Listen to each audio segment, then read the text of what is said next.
How great would it be if I had a totally different voice? Like, we've been talking, what, an hour, 40 minutes? And I'm like, Stone Cold Steve Austin joining us on the program. I just break up my little Mean Gene Okerlund mustache. So you have the Stone Cold Steve Austin podcast on the Podcast One network. Is that correct? Podcast1.com. The Steve Austin Show. All right, Steve Austin Show. And I've been in there on Tom Green's show, and there's other people on that roster. I don't know if they're still there, so I don't want to say their names. But that's like a fancy setup, bro. There's like crazy ass. You don't strike me a guy from Victoria, Texas. That looks a little above your tech grade. It is. It's way above my tech grade.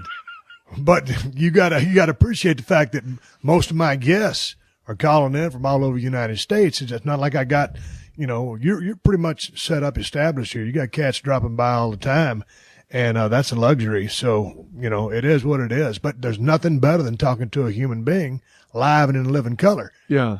It's hard though with wrestlers, and I know just from like friends of mine that wrestle, the travel you guys do, even retired. It's the crazy. Vince just runs you guys until your fucking wheels fall off. Man, but you got to. Once you get in the system, you can't get out of the system because you can't take a break.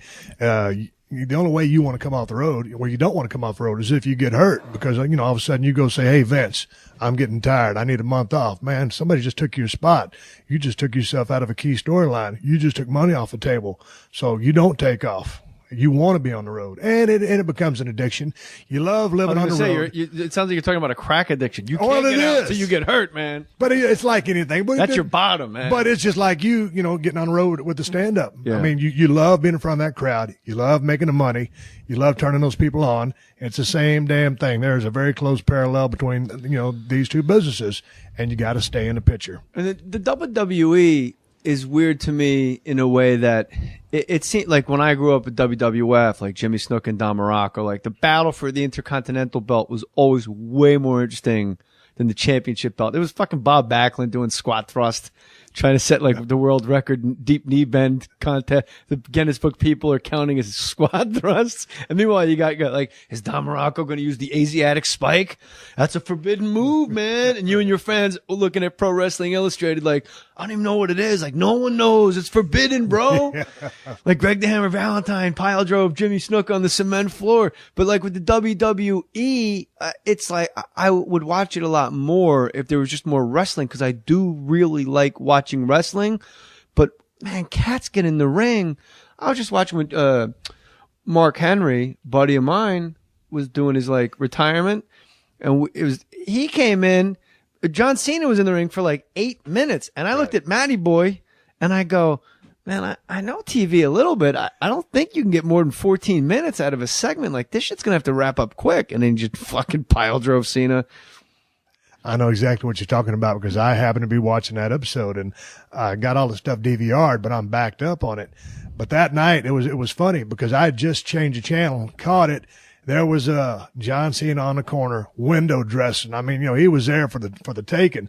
And so, man, I smelled a rat as soon as he started talking about it. I'm gonna retire, and But to Mark's credit, I mean, he really got some mileage out of that because he pulled from real emotions. I think he really thought about, having to retire, and the way those people really fired in and were supporting him, and they appreciated all the hard work that guy's turned in. So he got a little emotional, which he baited everybody in further. But I smelled a rat. I'm the veteran. I knew something was on the up, and sure enough, wham! You don't have your number one guy in the company just sitting there lollygagging around because he wants a front row view of Mark Henry about to retire. I knew there was an angle going down.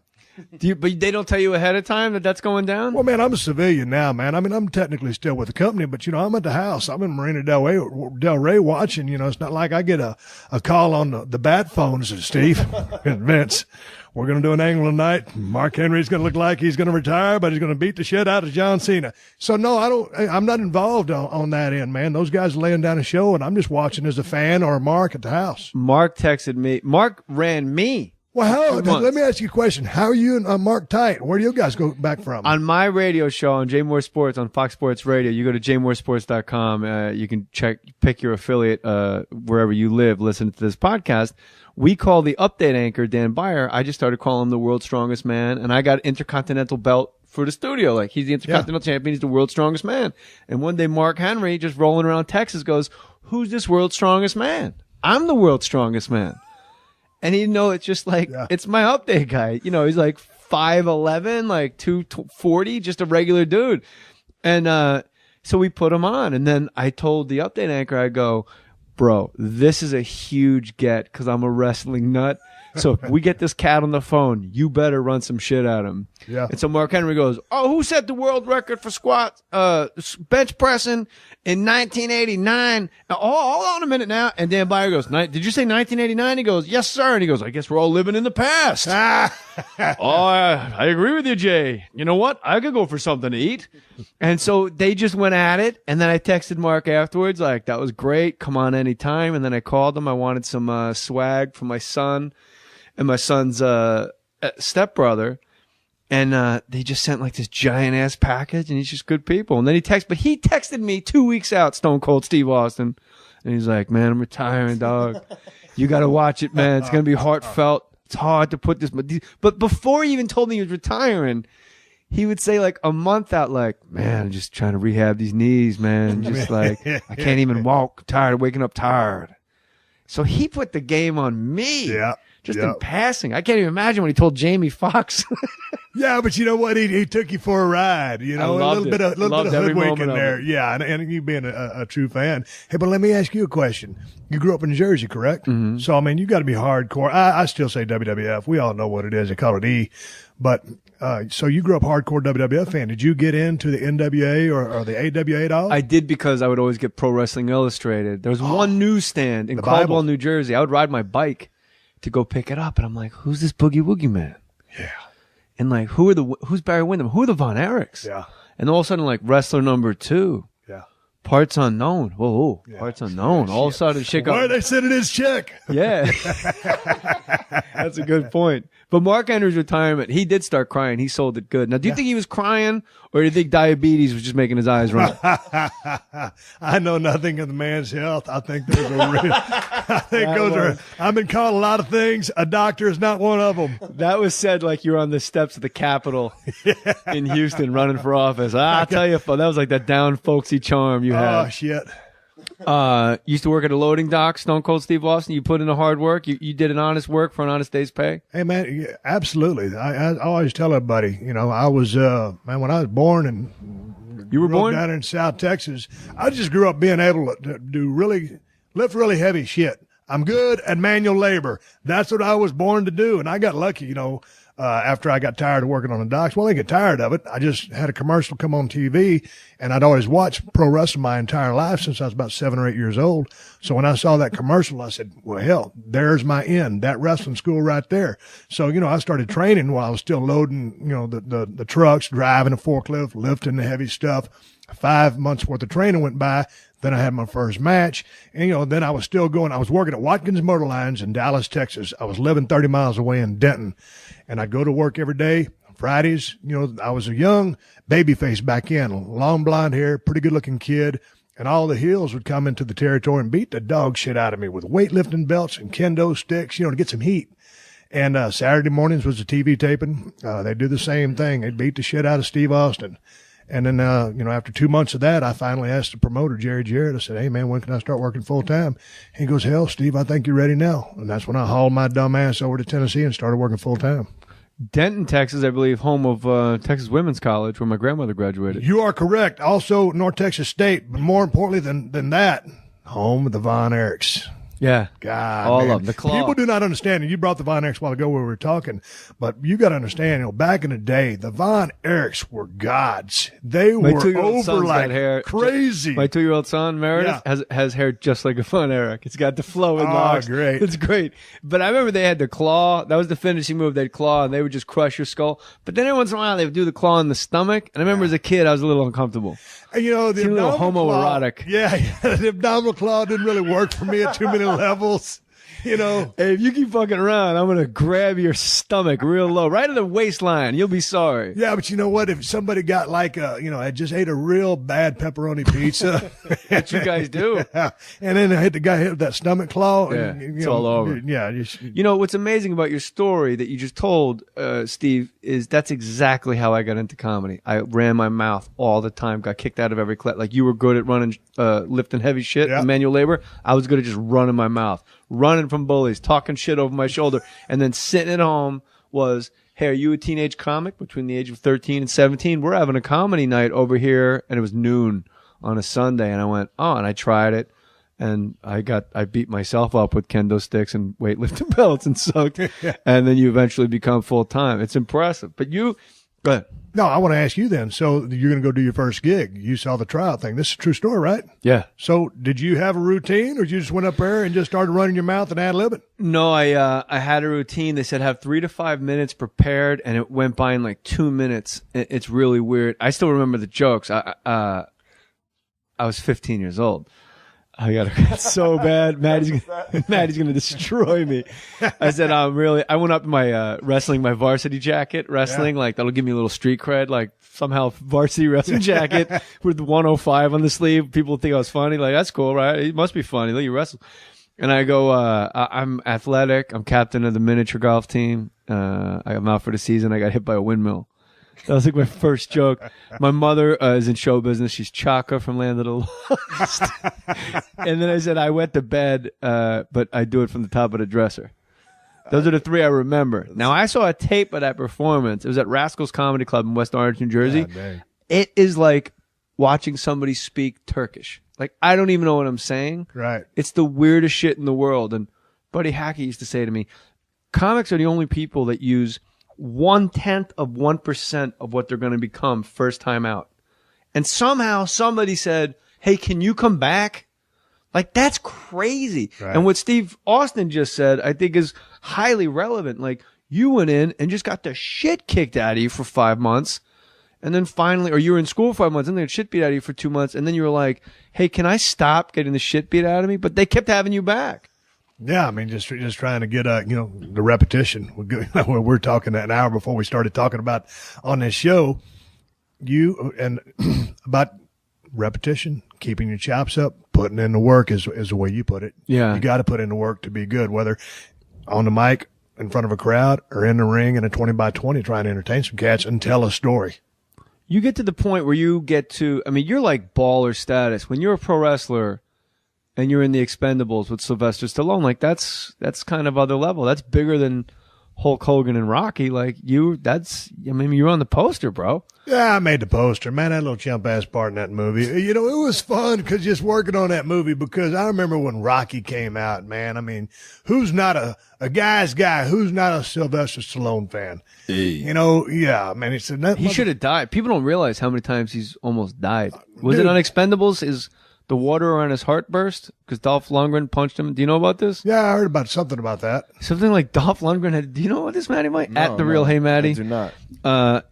He got punched in the chest by Dolph Lundgren, and apparently there's a sack of water that protects your heart around your heart, and it just smashed that water out.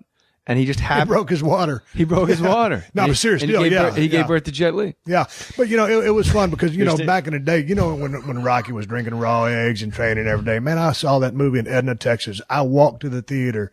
I walked back home. The next morning I was drinking raw eggs, running down the road like a sumbitch. I was going to be the next heavyweight champion of the world. Little did I know it'd be wrestling, not boxing.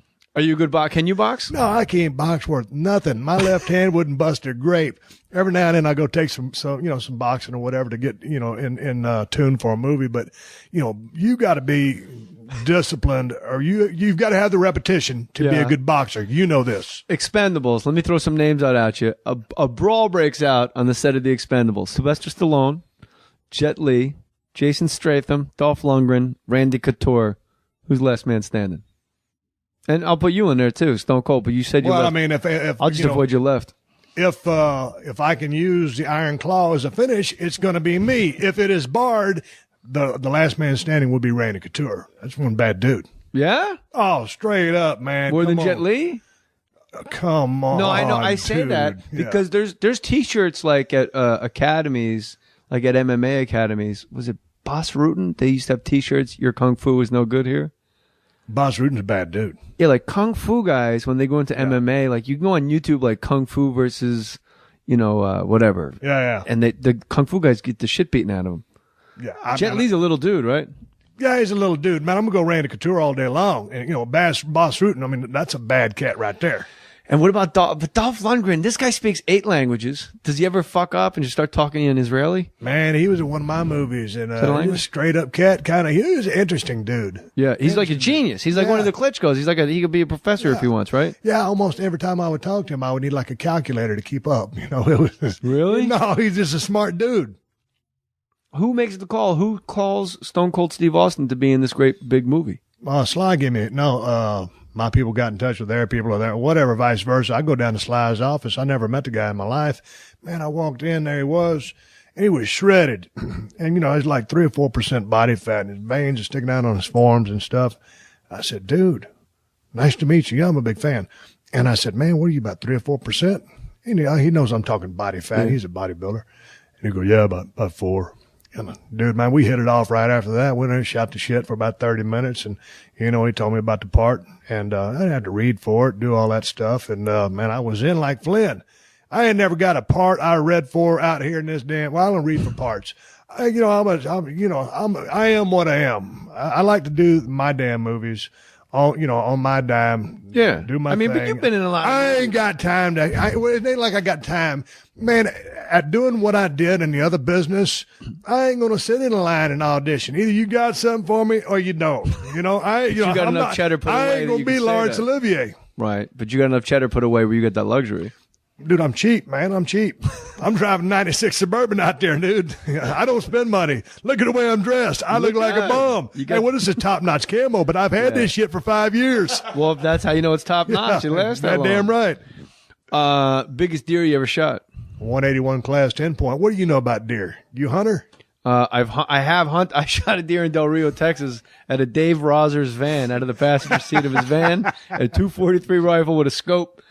And everyone was liquored up, just cans of bud. Oh, Jesus. And they go, hey, so-and-so's on vacation. He said we could use his property and just go, pick out the deer feeders.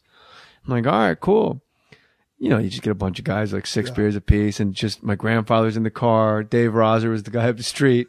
And they go, you're down? I'm like, yeah, fuck yeah. Like, I definitely want to do this before you don't hunt in Jersey. I mean, you do. Yeah. But where I grew up was just by Giant Stadium. It's just Little League Baseball. You can't really shoot the coaches. And, man, I looked through the scope and they told me, like, you either want to hit them right in the middle of the chest, or if it's sideways, right where the neck meets the shoulder, you want to just blow them up. And I go, all right. And they go, all right, there you go, JJ. And there's a whole bunch of deer. And I'm looking through the scope. It's like 100 yards, man. I'm like, all right, I got this, dude, man. And, man, for some reason, this shot was perfect. And he just went down like a sack of rocks. Yeah. Now, this deer in the scope was a large fella. Yeah. Okay, you walked up on it, and what happened? Dave Roser goes, man, you shot Bambi's little sister. But we ate that son of a bitch. Jerky is so good. Deer jerky is awesome. But these cats knew Del Rio, Texas, right on the river. Like, you're looking at Mexico outside, your kitchen window. Like, they just stripped that fucking thing like how like guys that know how to like clean a fish on the dock real quick. Right. This thing was skinned, gone, steaks, flanks, shit was in the freezer by the time I got done wiping my ass and coming back outside. Right. And they put all this crazy pepper on the jerky. It was good, man. I like some deer. Dude, they didn't make you do any kind of stupid shit like, okay, you got to take the heart from the blood. You got to take the blood from the heart and wipe it on your face. They didn't tell you that. No, they didn't do any of that. Hey, get these greenhorns out there. It's the old hunter's rib. Like it's supposed to be some. Dude, don't fall for that shit. Sniff his ass. It's blood on your face. But what'd you think? When was this? I would say 90. I was doing the Jeff Foxworthy show. I had really crazy long hair. So I probably 93. But it's back in the day. I mean, because you ain't been back to Del Rio since, have you? Oh, sure, yeah. Oh, yeah. No, I mean, my grandfather passed away, but I went back. I was there twice a year. Oh, so that was his place.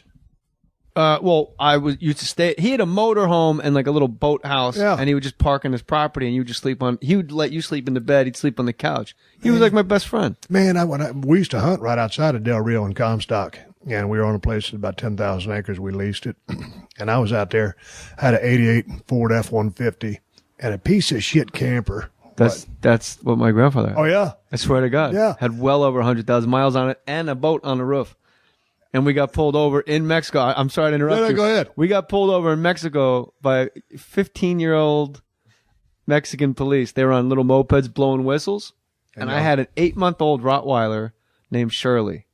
You know when there's a dog that's the Hall of Famer? Yeah. This thing was a Hall of Famer. I'd walk her through Manhattan, no leash. I'd go in a restaurant, say, wait here. That dog would just have a lean to it, you know? Right. And they're going like, 20, 20. Or I know how the fuck you say 20 in Spanish, but they wanted $20 each, and then we get to go. And then American? and then I go, I hold up my hands, and I go, 10. And that enraged them. And they go, 20 en perro, for the dog. Oh. Now, this is, I love my dog, man. Yeah. Now, all of a sudden, for the first, I'm not, he'll tell you, I don't embellish on this podcast. If I tell you something, it's the real deal. The motto is put your name on it. Right. I am now, and they're poking my grandfather. He just had his asshole sewn shut. He had colon cancer, beat it, sewn up. He's got a bag on him. And this is my hero. Yeah. And they're poking him. They're yelling at him like, get out of the fucking car, get out of the fucking car in Spanish. And I'm looking at their service revolvers for 38s, and there's no safety on it. I mean, there's no strap. Right. And I'm actually Thinking about it. rationally thinking, like, they ain't get my fucking dog. Right. And I can see the border. And I'm like, if you just pull this guy's gun, shoot him in the gut, and just hit the gas, can you drive through the border and get arrested there? Will they send me back? Right. And as I'm thinking it, my grandfather goes, just take the fucking money and get away from me. And they said they pulled us over for speeding. Now I ask you, an 82-year-old man with a colostomy bag driving an F-150 Lariat with a boat on top, you think you was speeding? Approaching the border, just let the lead out. Just pull up, let him blast an AC/DC, the old man. But that happened, so sorry. But you said F-150 Lariat, and all of a sudden I went, holy shit. Like, I still know what the inside of that car smells like. I don't even remember my story now. Oh, fuck. I didn't want that to happen. I was camping. Matty Boy knows. Yeah, you were just gonna say you used to hunt near Del Rio. You had the Comstock. The story had no point to it. Basically, the story was, though, man, I was just out there waiting for my dad to get there, and I had a piece of shit camper that was about twice the size of this table. And it didn't have no running water, no electricity, no bathroom. It was just a shell, basically. And I'm serious, man. He called it a camper. Yeah, he called it a camper. Well, I mean, it's like a 1950 model. I paid $200 aluminum for it. triangle. Yeah. So, but that was a place just to keep, dude, I used to light, you know those little sterno candles? Yeah. You heat dishes up with? I used to light a bunch of those before I go to sleep. That's how I heated the sumbitch up. And you wake up about 3 hours later, all the candles are burned down. You freeze like a sumbitch and then light all the fresh ones back up. But anyway, so I'm out there getting blasted. I'm drinking whiskey. I got a campfire. I got, Shania Twain just came out with that album. And I was blaring Don't that impress me much. That's the album they I'm had. in your head, dude. And so I'm jamming like a sumbitch. Ain't nobody out there. My dad's going to get there the next day, and I hear some whistling in the background. I'm thinking, man, I know I'm pretty fucked up, but, you know, I'm hearing some shit, and I don't hear very good anyway. So I turn my shit down in the truck, go back to the campfire, and man, it was two wetbacks that were crossing through. And they had an old jug of water. Dude, we're in the middle of nowhere. We're in the middle of nowhere. And I'm like, man, this shit ain't cool. You know? Scares the shit out of you. I go, yeah, man, you just come up on a cat, you know, when he's just chilling, getting jacked up on whiskey, man. You got to be careful. So I'm thinking, in a shell. There got to be more of these sumbitches because you never know what's They going to happen. wouldn't be whistling if it was just two. Yeah, they wanted some water. So, man, when I seen them over there, it's kind of, you know, right out of a little bit from here to the damn car of yours in the driveway. As I'm talking, folks, about 25, 30 feet. And so, man, I turned my shit down my truck and put my pistol there in my waistband. So I let them know, you know, shit, if some shit's going to go down, there's going to be some bad shit happening to you. I'm packing. But anyway, so I give the cats a fresh gallon of water, and one got a can of raviolis, and the other got a can of tamales. You know, them tamales with little wrappers on them anyway. But I woke up the next morning, I give them their shit, they walked away. I opened the cans for them. You know, it's the neighborly thing to do. And the next morning I came to, I don't think I woke up. I came to, and the two cans was there, the old jug of water, and they'd taken my fresh one, and hopefully they found some work, but that was back in the day. And that, Wait, what do you mean? Like they returned it? No, they just left that they were carrying an old plastic gallon jug, and they just left that old one there and carried that fresh one. That was very nice of you, man. Hey, well, I mean, that's help a brother out. My grandfather used to complain. He used to not complain, but then it got real bad in Del Rio. They'd come across the river, and we'd come home, and you could tell people had been in the house. And I, 23 and just want to just throw punches, even if you get knocked out. You're just stupid. You're like, it's fucking bullshit. Yeah. He said, you can't argue with hunger. These people are hungry. They ain't coming over here for shits and giggles. They're hungry. They're hungry. And they see, and you would see across the river, they just would look all up and down the river. They knew when you left. They knew when you came back. And my grandfather goes, but let me tell you something. They come in here and start pissing on the mattresses. I'm going to shoot a son of a bitch in his head. My grandfather told me he'd shoot you. But then a guy in Del Rio, Texas, he was a cop, a Del Rio cop. People were in his house when he was sleeping. His wife had a baby like 4 days ago, just got home from the hospital, so they didn't think they were home because they parked in a different spot. And there's 3 guys in his house. He takes out his service revolver, and he shoots one guy through the back of his head, out his eye, as he's running out of the house. That fucking guy got 12 years in jail because he shot him in the back. Well, you can't shoot a guy in the back, man. Your wife is in the bed with a baby, and people are running around in your house. I know, in the but heat dude, of the moment. In the back, because the guy was going from you, he wasn't a threat because he wasn't coming to you. How about unless that somebody's trying to whip your ass backwards? That was his only defense. Spinning back kick. Spinning back kick. Jet Li. Jet Li's lucky he didn't get shot in the back by now. I put Randy Couture over Jet Li. But anyway, go back to let's finish this little thing up, though. Yeah. Man, when you got a place down there, if you either put some water on the front porch, a couple canned goods, a couple pairs of flip-flops or tennis shoes, don't lock your shit up, because if you ain't out there, they will get in. And it is. Look, there's a horrible immigration problem in this country, but they ain't coming over to be dicks, and they do come over and they work their balls off and do shit we don't want to do. Do I think it's good? No, but they're coming like because my grandfather was my hero. He was the end all be all. Yeah. They're hungry. And if you were starving and look, you've driven through El Paso many times on the 10 freeway. All the time. I know it. Now here's the thing. You look to your right if you're driving east and you just see a shanty town. You look to your left. It's a billboard of a steak restaurant and a titty bar. So they're just sitting there looking, and it's literally the length of this garage, the freeway, and they're sitting in a fucking cardboard shack looking at a steak and shrimp dinner and just a girl with her fucking titties out, and they're like, that's America. Steaks and titties. Yeah. So who wouldn't come over? It's motivation for sure. When's the last time? I just drove through El Paso literally 10 days ago. I just came back. That drive, man. But El Paso, the drivers there are the worst drivers in the United States of America. And I just came down to PCH to get to your crib here. And there's some shitty drivers in Los Angeles, but El Paso takes the cake. Watch out for a lady driving a gold Toyota Camry because she's either putting her eyebrows or eyelashes or lips on. Watch her. She will put you in a ditch.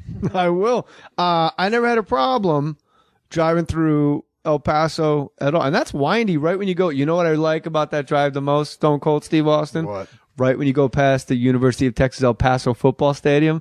Football stadiums, they just make me happy, bro. That UTEP, you're like, whoa, it's just right there. And then you keep going on the 10 West, and then you pass through Tucson. You're like, oh shit, Desert Storm, Teddy Bruschi. Like, this is what's up. Right. Like, you get a couple real nice stadiums you get to drive by. I don't mind that drive at all, but I think Pennsylvania has really bad drivers. Pennsylvania. Well, you got a lot of deer over there. Deer jumping through the roads. You got to dodge them. Well, you ain't supposed to dodge anything, but I don't know. It's been so long since I drove through Pennsylvania. I remember up in that neck of the woods, Jersey, the areas you're from, they got too many of those toll booths. If there's one thing I can't stand, it's pulling over to chuck a couple quarters in the toll booth bucket, and then you miss the son of a bitch. And of course, that was the last quarter you had. Yeah. So you got to go scampering all over the car. Heaven forbid you got to actually stop, back up, get out, go fetch that quarter. You got people behind you about to kill you. It's rough. Well, that's an amateur move. If you're paying the tolls, you're definitely from out of town. That's why they created the Easy Pass. Everyone's got the Easy Pass, and then they got the one lane without Easy Pass. But you know what? That's the thing. Easy Pass. That was when you had some money to get that Easy Pass. That's true. You know? What if the Mexicans coming across the border had Easy Pass? Oh, dude, you got a bad idea there. I was in a boat fishing. I never caught dick. What? In Del Rio. And you don't know how you do because you live down there a lot, but people don't realize like they're like, we gotta fucking punch up the border patrol. Like these cats are on it 24/7, and they're everywhere. They're at the gas because Del Rio is just gas stations. Just that's all it is. People filling up, moving on. I'm fishing with that Rottweiler. And just drifting. I'm trawling out the back of the boat. Just got a Mepps Black Fury number 3. Just seeing, I don't know what the fuck fish are in here. Yeah. And all of a sudden, I look to my right. I'm going southeast. I look to my right, the American side. There's 2 Border Patrol agents. One guy's kneeling down. It's like waist high heather or grass.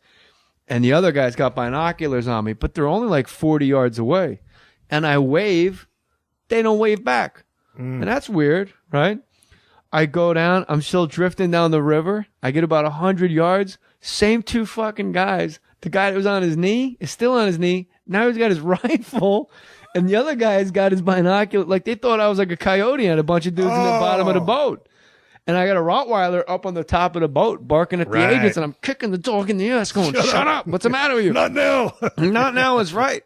And I go, I'm going to bring my boat back to my house right here. And I said, Ferguson, right here. We're going to Ferguson. And they just stone cold stone faced me. And then I was like, I'm fucking out of here. And then I just took I remember I was so freaked out. I didn't even do the U-turn and pull the boat up against the moorings. I just fucking ran it up the boat ramp onto the concrete and just pulled the outboard up as fast as I could so I wouldn't ruin the engine. And then I just got the rope and I tied it. And I just went in the house and laid down. God, that's unnerving, dude. You can talk about it, but until you live it, that's unnerving. Yeah, but it's I know, but still, they don't know what's up. It's more unnerving because it's your guys. But here's the thing, just like you said, and this gets me all the time at the border: the stone face. You know, when you're driving down 10 and you ride over the other side of El Paso and you come to that little town of Sierra Blanco. It's that border check station. Those people treat me like gold. I've been going through there for years. So you should be smuggling Mexicans because they never think, But check it out. Okay. This time I went down, I was in my 96 black Suburban that I just traded for. Windows all smoked out, got big wheels on it, kind of, it's like an old custom Suburban that someone would carry drugs in. Oh, of course. So I'm thinking, man, the guy I got this thing from, I don't do drugs, so I ain't got shit. But, I'm wondering, since I'm driving up this thing, they're going to want to pull me over and, the traffic's backed up. My dog, my chocolate lab Hershey's in there. And here comes that German Shepherd down there with the guy walking, smelling all the wheels of the cars. And I'm thinking, man, I know there's some bitch I bought this thing from wasn't running drugs, but there's that 1% of your brain. I was listening to one of your stories about the 99% and the 1%. The 1% of mine is like, maybe this some bitch was running drugs. If I get pulled over with a kilo of some shit in this Suburban, I'm going to be a mad son bitch. But they give you that stone face because they're trained to. They got to make you feel uneasy whether you got something or not. Every time. You ever see the video? There's 2 videos I got to talk to you about. One is very important. The video of the guy at the checkpoint that wouldn't answer any of their questions because he realized it was his constitutional right. I don't have to fucking tell you where I'm going. Because there's one past El Paso. I think it's further out towards California, but it's still in Texas. But it's a good 18 miles from the border on the 10. Mm-hmm. And that cat pulled through it. And it's like you said, going back and forth every day. And one day he filmed it on his iPhone. And they're like, are you a U.S. citizen? He goes, I don't have to answer that. And they're like, these guys, like you stone-faced guys, that's not wrong answer. Yeah. Like, why don't you pull over right here? And he goes, nah, it's okay. But they have no right. This guy's an American citizen. He's not breaking any laws. He pulled up to the check stop. I got to go home. And they just kept going, are you an American citizen? You never heard about this story? No. It's pretty cool. And he goes, you have no right to stop me. And they go, are you an American citizen? He goes, if I am, that's none of your business. And they go, where are you going? He goes, I choose not to tell you. I don't have to tell you anything. I'm in the United States, aren't I? I'll tell you this. He goes, I'll tell you this. I am a United States citizen and I'm in the United States. So I don't even know why I'm being stopped. You can't stop people like this. And he's like giving examples of like Germany, like Nazi Germany and shit. And you're like, this guy's going to get beat. And he goes, we're going to get our supervisor. And he goes, okay. And the supervisor comes out and goes, what are you doing? It's all on camera. And the supervisor's got the mirrored sunglasses and he goes, just driving. He goes, where are you going? He goes, I don't really think that's any of your business. I'm an American citizen, and we're about 18 miles inside of America, so I don't know why I'm answering a damn question. And the guy goes, all right, when do you get out of here? And they let him go. And then they did it again the next day, third day, fourth day, they just waved him through. Really? Yeah. But that's not the video I got to ask you about. Okay, which one? Stone Cold E.T. Have you seen it? Yeah. A couple thousand times you've seen it? Yeah. That is one of my, that's upper 1% of videos I've enjoyed. Was that guy, I don't think that guy was mocking you. I think the guy was a fan. No, yeah, absolutely was a fan. All right, because you gave me that, you gave me a Stone Cold look, and I'm like, uh-oh. I didn't know which video you were talking about. Fucking Boston Crab, I'm about to get put in.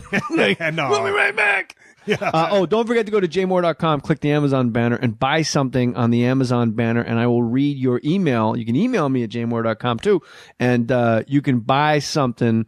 You save some money, save some time. Instead of going to Amazon, go to jmohr.com, click the Amazon banner. And Stone Cold, you were asking me a lot about stand-up. August 3rd, I'll be with Adam Carolla at the Wiltern Theater. I don't know if this will be out by then, but check this out, Milwaukee. August 16th, I'm at the Pabst Theater. August 17th, Detroit. Where you at? I'm at the Royal Oak Theater. And then September 19th, talk about the 10 Freeway. Phoenix, baby. Stand Up Live. September 19th at Stand Up Live in Phoenix. Come see your man because Stone Cold said so. So 316, this ET guy, have you been in contact with this guy? We're going to put it up on Mohr Stories Balls, our video content site. Just go to YouTube/Mohr Stories Balls, one word. It's just, explain it to people. Well, shit, man. There's a guy pulling through. That's so funny. You know, because it's like, I'm like, explain it. You're like, it's a fucking guy in an ET mask doing a Stone Cold Steve Austin voice. What do you want me to explain? Oh, yeah, you just explained it to the listeners who have not seen this phenomenon. It's a guy in a drive-through order thing, and he's in his car, and he's got this ET mask on, and he's talking like I do, in full Stone Cold mode, trying to order some burger and some fries. Yeah, but he's at White. It's funny as hell. He's at White Castle. White Castle, yeah. And usually so you approve of this video? I don't want to. No, it's fine with me, you know, but it started going out of control. I was like, man, it's funny, but shit, it ain't that damn funny. No, it is. It is. Well, see, like, here's the thing. If I'm sitting with a world-class comedian and you think it's that damn funny, it's that damn funny. You know why it's that funny? Because right when you think it's going to lull, first of all, he starts moving his finger around in a circle like you do in the mask. Yeah. And then there's a guy at a drive-thru. There's a person in an ET mask going, can I get... He's like, can I get a hell yeah? And he's doing all the thing. I can't do the impression. And then they finally, they just tell him to drive forward. But to look at his gear shifter, he has to put his face, he's to lean forward and put his face straight down so he can see through the eye holes. So like right where I would have thought like, all right, that's funny enough. This motherfucker leans forward. Let me see if I get some audio of this briefly. So sorry, can you repeat that again? I said Stone Cold E.T. would like a couple cheeseburgers and maybe a drink, and maybe a drink. Can I get a hell yeah? To go. So sorry, can you repeat that again?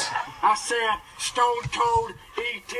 would like a couple cheeseburgers and maybe a drink, and I'd like to get out here as soon as possible, and that's the bottom line.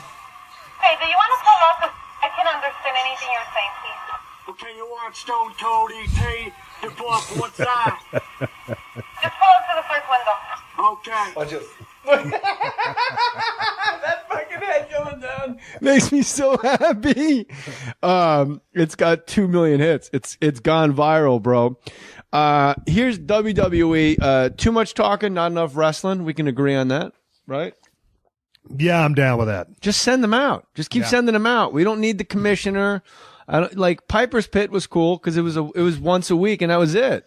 Yeah, but Piper was a premier talker too. Yeah, you know, I mean, that guy was he was out there. I mean, he put in the work. But it was a segment, is what I'm saying. In an hour show, Indeed. That was the segment. Now it's all talk. Now they go to commercial mid match, on like Monday Night Raw, and you're like, bro. I'm like, bro, you told me this was live. Here they come over the border. Here they come. They made it all the way out to the Palisades, bro. like you're telling me it's Monday Night Live, but you're going to commercial in the middle of a match. And then when you come back from commercial, it's like, here's videotape of what you missed. I'm like, well, maybe a little less yapping. It ain't exactly like the pallbearers out there with The Undertaker. That shit was riveting. Yeah. Like, But yeah, it seems Vince McMahon built this crazy, amazing empire. But is it detrimental that one guy, I mean, he's it. No one, is there any checks and balances? I'm not asking you to throw anybody under the bus. No. We like to keep it positive, but if you want to shit talk somebody, fucking go ahead. But there's no checks and balances in WWE. If you rub Vince the wrong way, you know, you're just going up to fucking Cold Lake, Alberta and doing an Indian reservation. Man, you know, pretty much you hit it right on the head. There's no checks and balances. It starts and stops with him. You know, and when he bought the promotion from his father back in the day, and then, he had designs on taking this thing, all over the United States. Because, back in the day, everybody stayed in their neck of the woods. Well, you were saying AWA and yeah, yeah, it was territories. Well, Vince, man, Mid-Atlantic. Vince, and man, all the great TV shows out back then, that's when wrestling was really, really riveting and good. And before all the exposés and all the stuff like that. But nonetheless, to go back to the point you were making, yeah, there's no checks and balances. It's all Vince. But I think Triple H has had a lot of positive influence in there. And, Vince is a smart guy. You and me, you're almost the same age as I am, but we're a little bit more hardcore. We're a little bit more old school. There's such ever since I've been gone 10, 12 years, there's a whole new generation of fans that have come in. So, you see, I had no idea you were out that long. To me, it's like it seems still like there. Yesterday. Yeah. But so man, you got to look. He's still trying to.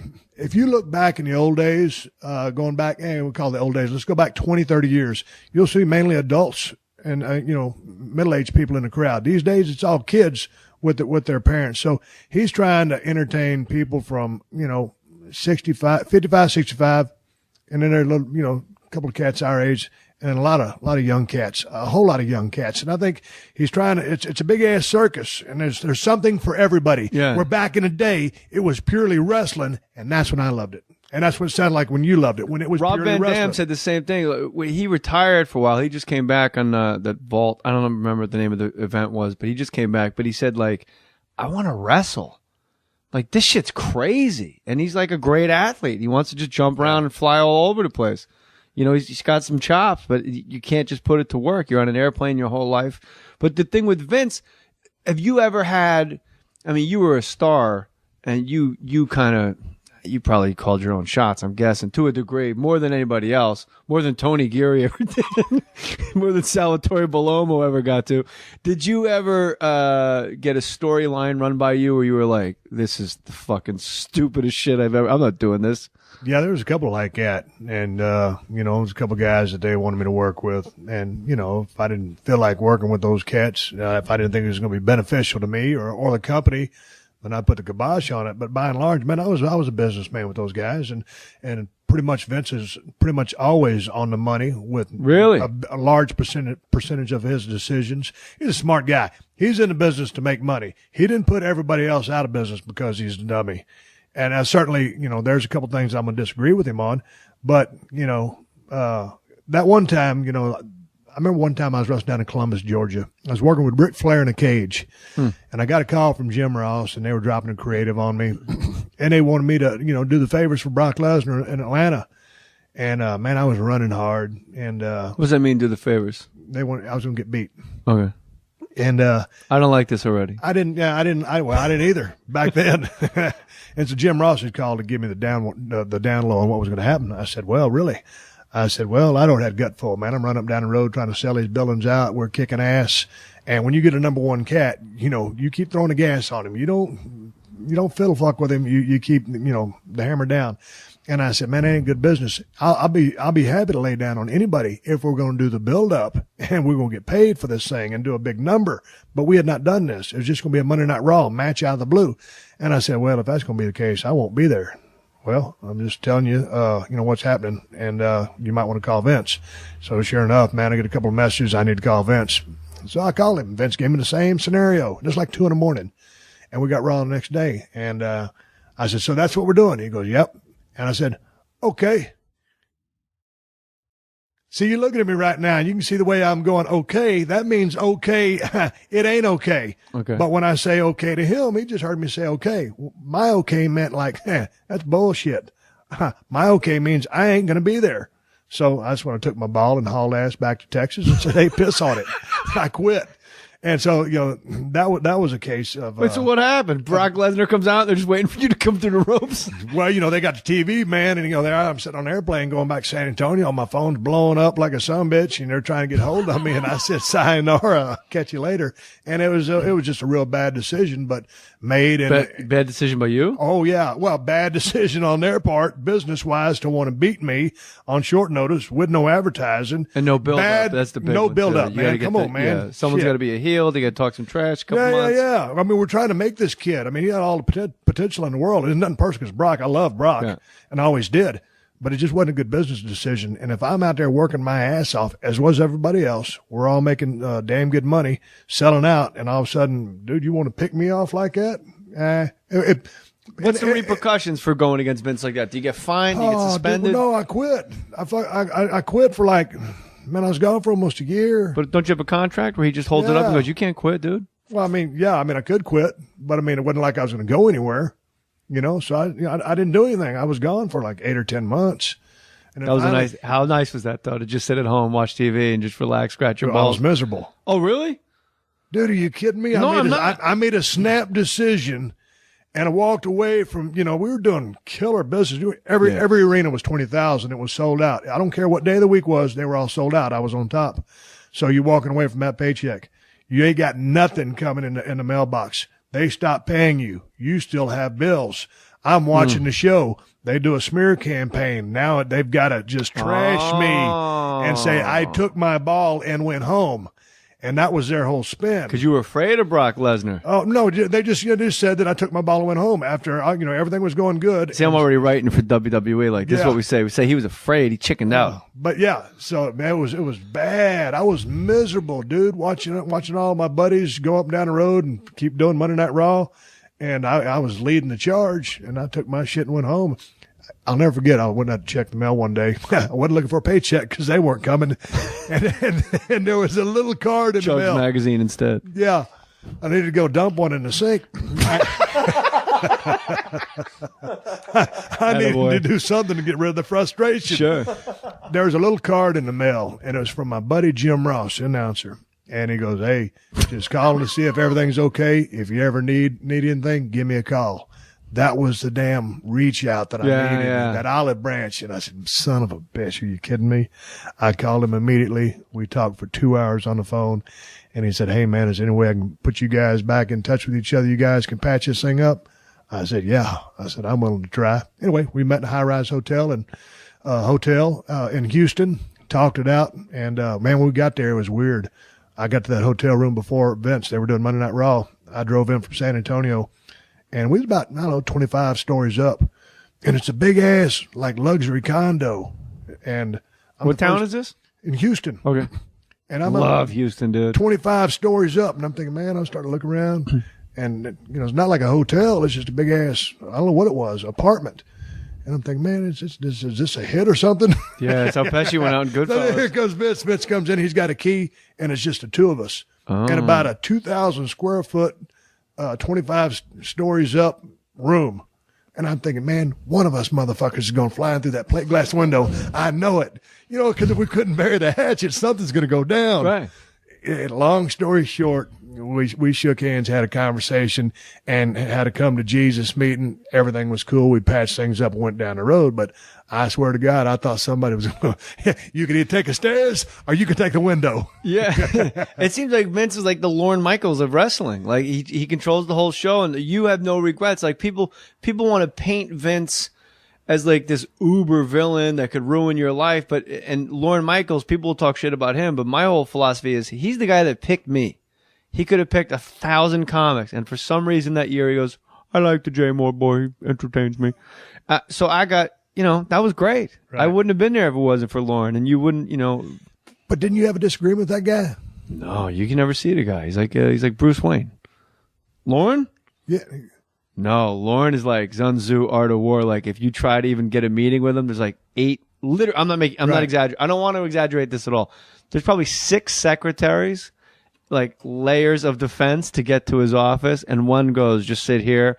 And she goes, all right, now go talk to, Marcy. And then you go down another secretary and you sit there. So like an hour goes by and you're just getting a little closer to the door. And then the closer you get to the door, you're just sitting there and there's a big board of all the sketches that are on the show right outside his door, but his door's closed, but no one's in there. So you don't even know why you're sitting. And then as you sit there, like, you got this list of demands. I had it written down on paper. If I'm going to stick around, this has to change. This can't get cut. This character has to come back. And then after about an hour and 10 minutes, you're like, I'm just happy to be here, bro. And he invited me into it. He opened the door. A girl said, you can go in now. But the door is closed. So now do I knock? Like it's the craziest art of war shit in the world. I open the door. It opens in. But there's a carpet on the floor that the door doesn't clear.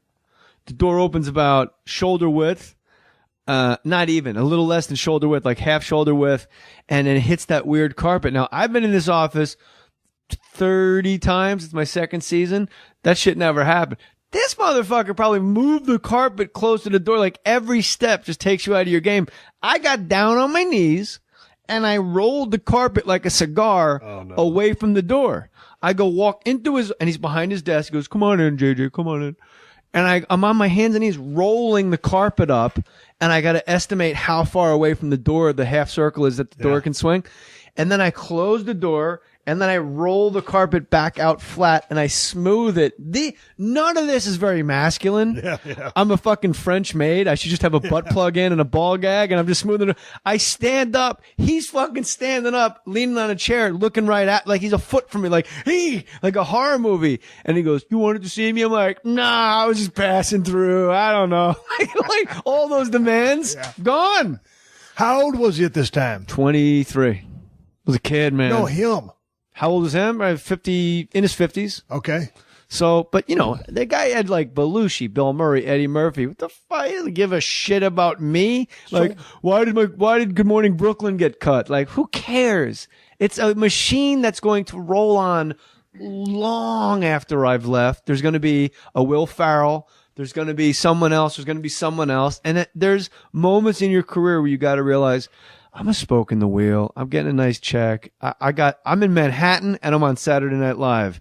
That's the Playboy Mansion of Manhattan. Yeah. I mean, without like, chicks and skanks and shit, but as far as like shit that people think about, like it was cool. But dude, it's just like you said, man, I've said many times, you're a gear in the system, someone's finally going to pull you out of that machinery, toss you in a little bin over there and replace you with another gear, and a machine will keep moving, and that's the way it is. But what kind of power trip was Lauren on, man? Was he like, intimidating? Was he, but just because he had all the power, but unassuming?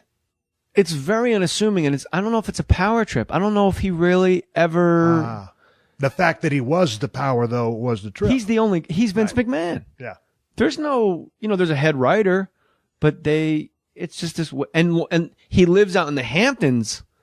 He's out in Montauk, and he comes in a couple nights a week when they have the meeting with the host, and he sits behind his desk, and every once in a while, 2 times you'd give me like a little pep talk, and I was like, whoa, like I've made it.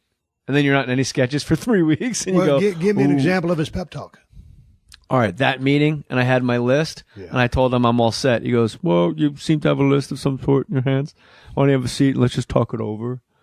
And I sit in the couch, and it's one of those weird couches where your butt's way too low and you're like a kid. And but he didn't sit down. He stayed standing up. And I'm just looking straight up at him. Like, it's this weird art of war shit, right?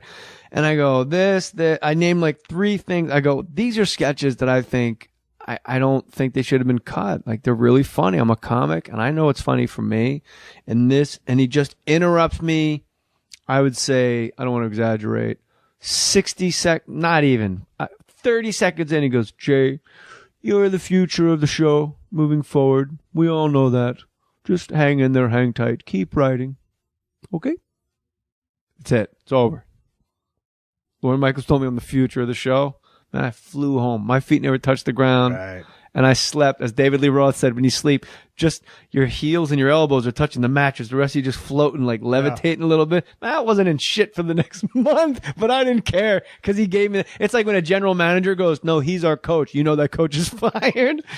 Yeah, but that's the thing that Vince is famous for, man. Guys would go in there, man. You're my guy. Yeah, I mean, it's a similar deal. Just tired of being on the road, tired of not getting pushed enough, tired of not being in the right angle with the right guy, tired of not making enough money, tired of everything. Tired of being tired. Tired of being tired. Going in there to see Vince. All of a sudden, Vince spins that summit in a 180, dosey-dos back on a 420, another 360. And summit walks out of the damn room, just like you said, big ass smile on your face, and then you realize 50 yards after you get out. Now you don't realize as soon as you step out, but it's 50 yards later. It's like, shit,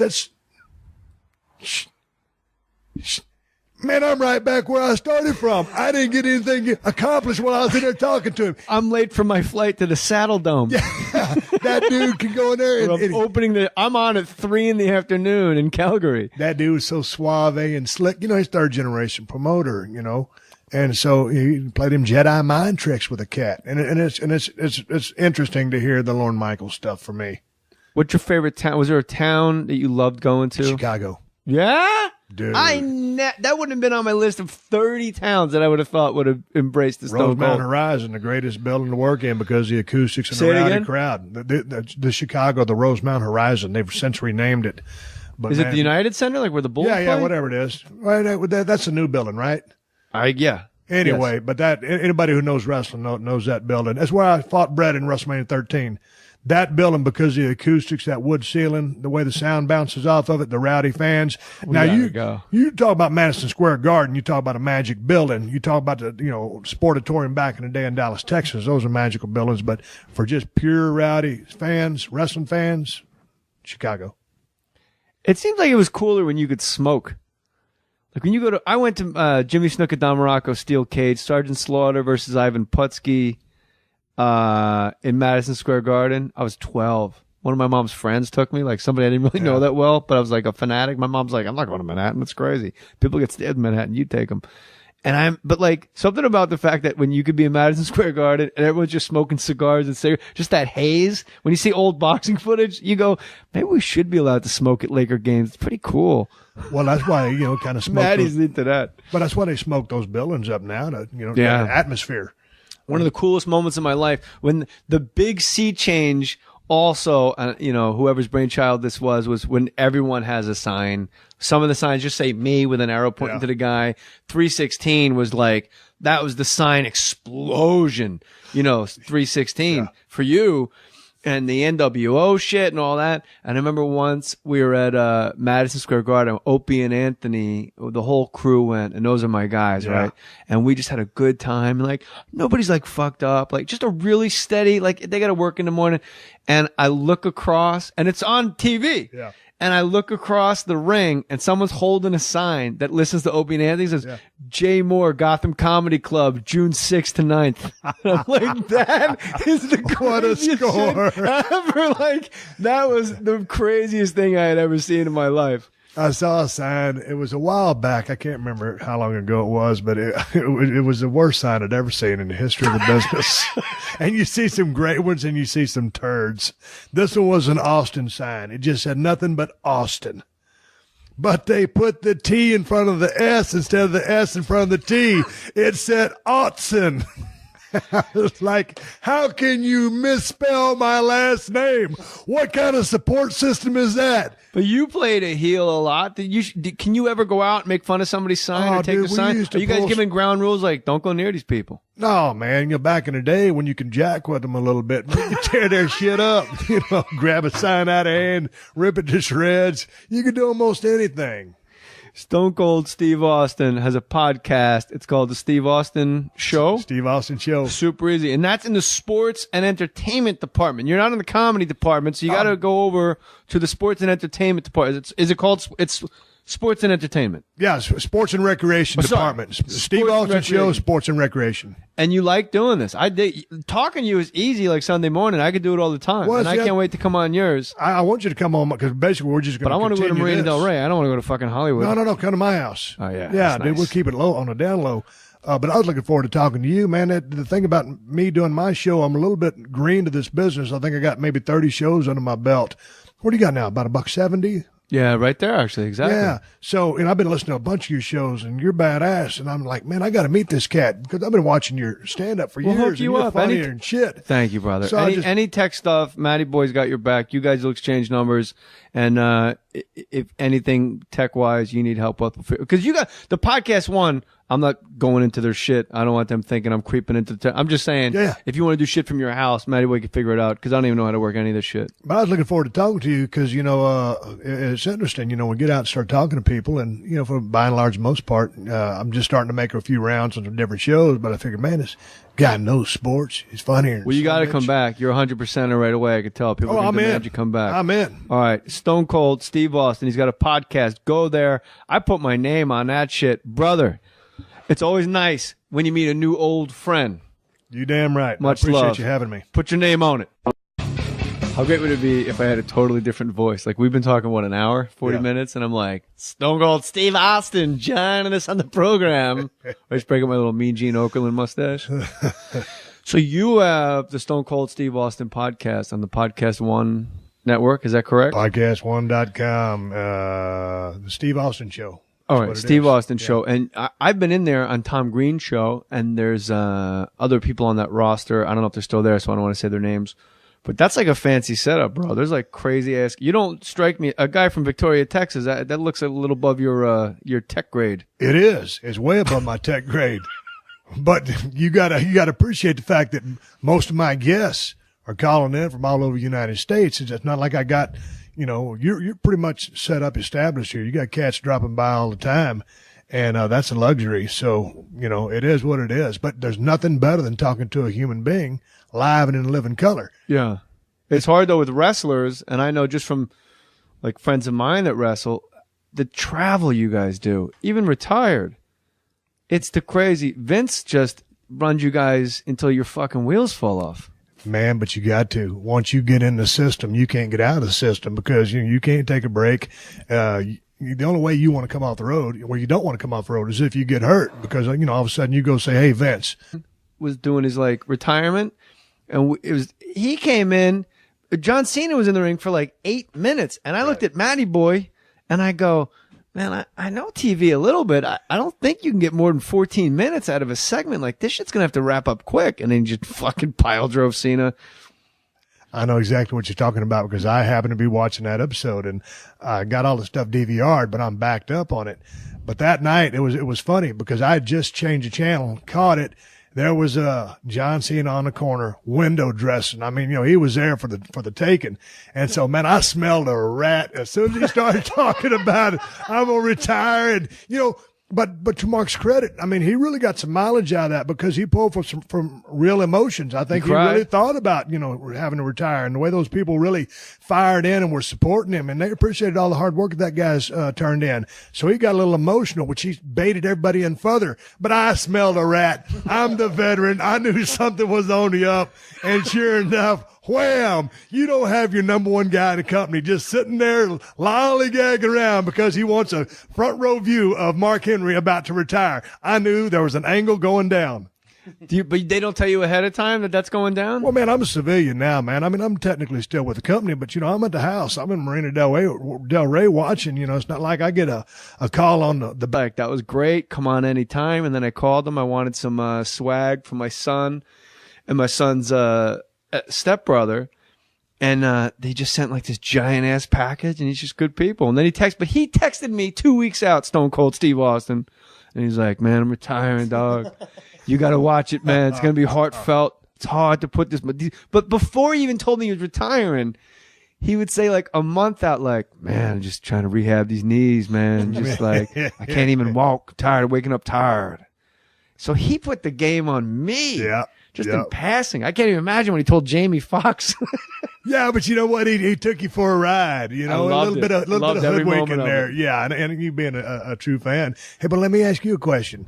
You grew up in Jersey, correct? Mm-hmm. So, I mean, you got to be hardcore. I still say WWF. We all know what it is. They call it E. But so you grew up hardcore WWF fan. Did you get into the NWA or the AWA at all? I did because I would always get Pro Wrestling Illustrated. There was one newsstand in Caldwell, Bible. New Jersey. I would ride my bike to go pick it up, and I'm like, "Who's this Boogie Woogie man?" Yeah. And like, who's Barry Windham? Who are the Von Erichs? Yeah.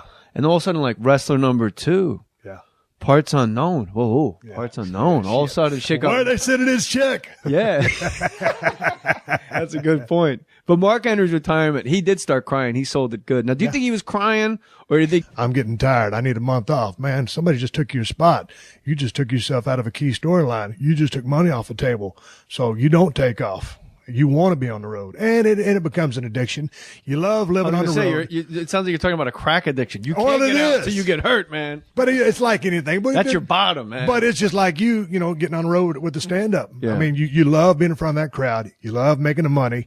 You love turning those people on. It's the same damn thing. There's a very close parallel between, these two businesses, and you got to stay in the picture. And the WWE is weird to me in a way that it seemed like when I grew up at WWF, like Jimmy Snuka and Don Morocco, like the battle for the Intercontinental belt was always way more interesting than the championship belt. It was fucking Bob Backlund doing squat thrust, trying to set like the world record in deep knee bend contest. The Guinness Book people are counting his squat thrusts. And meanwhile, you got like, is Don Morocco going to use the Asiatic spike?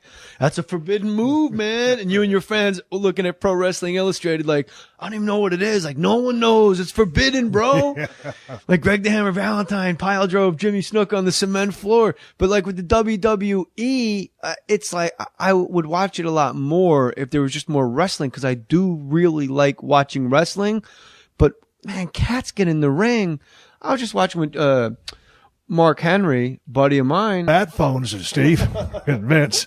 We're going to do an angle tonight. Mark Henry's going to look like he's going to retire, but he's going to beat the shit out of John Cena. So no, I'm not involved on that end, man. Those guys are laying down a show, and I'm just watching as a fan or Mark at the house. Mark texted me. Mark ran me. Well, let me ask you a question. How are you and Mark tight? Where do you guys go back from? On my radio show on J Mohr Sports on Fox Sports Radio, you go to jmohrsports.com. You can pick your affiliate wherever you live, listen to this podcast.